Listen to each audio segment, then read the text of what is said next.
In the days of yore, kings would demand for heads of their foes in order to stop punishing the enemy kingdom.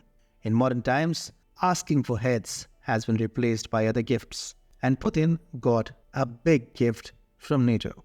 We will tell you all about it, but before that, if you're a fan of non-corporate funded free news and analysis, you've landed on the right YouTube channel. We publish 3 videos a day, first at 9:15 AM EST, second at 1:30 PM EST, and the third at 5:30 PM EST.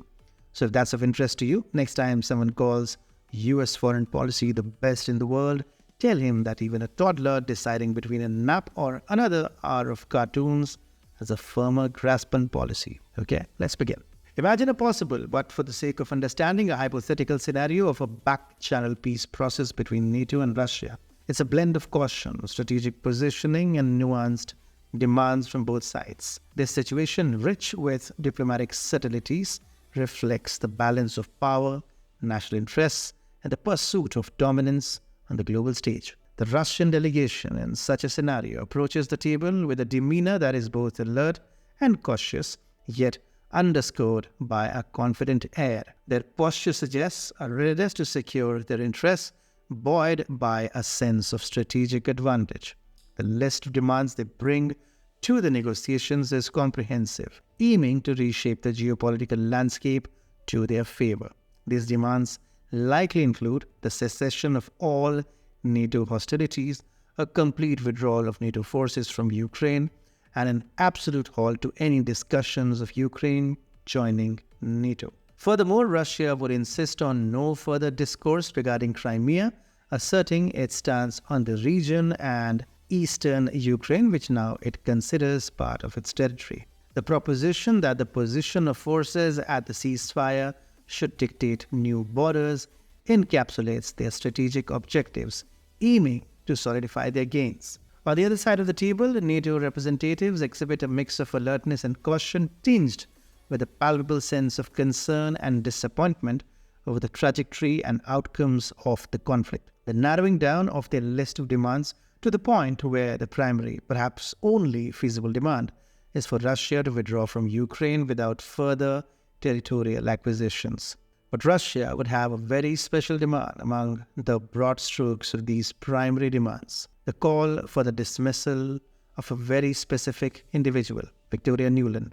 For Russia, Nuland's exit is a necessary condition, for no other official is as synonymous with the Ukraine disaster as Nuland herself. Nuland's involvement with Russia isn't just surface level, it's deep-rooted, dating back to her hands-on meddling during the 2014 Euromaidan political upheaval, through to her steering the State Department's dubious role amidst ongoing conflicts.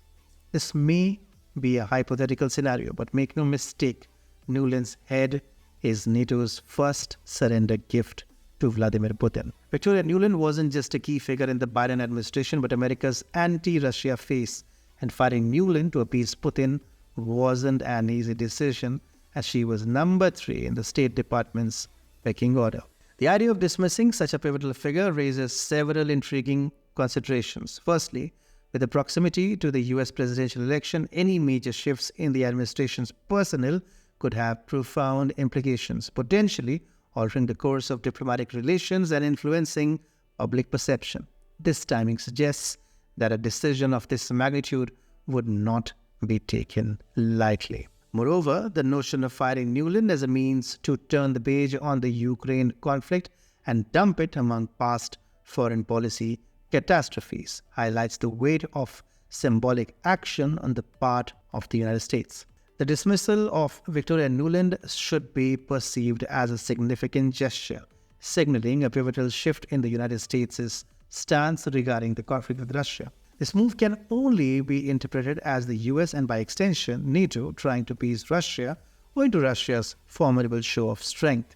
Nuland's departure could imply a readiness by the US to seek a resolution, potentially indicating that peace negotiations might be closer than previously anticipated. Furthermore, this action could be seen as an acknowledgement of the scale of Russia's influence and achievements in this conflict, marking it as a momentous victory for Russia in the first significant European conflict since World War II. Such a development suggests a recalibration of strategies and priorities, highlighting the complex dynamics of international diplomacy and the search for peace in challenging times. Now that Nuland is history, and soon Biden will be too, and the new ringmaster in America is setting some really tough guidelines for the NATO circus. Here is all you need to know.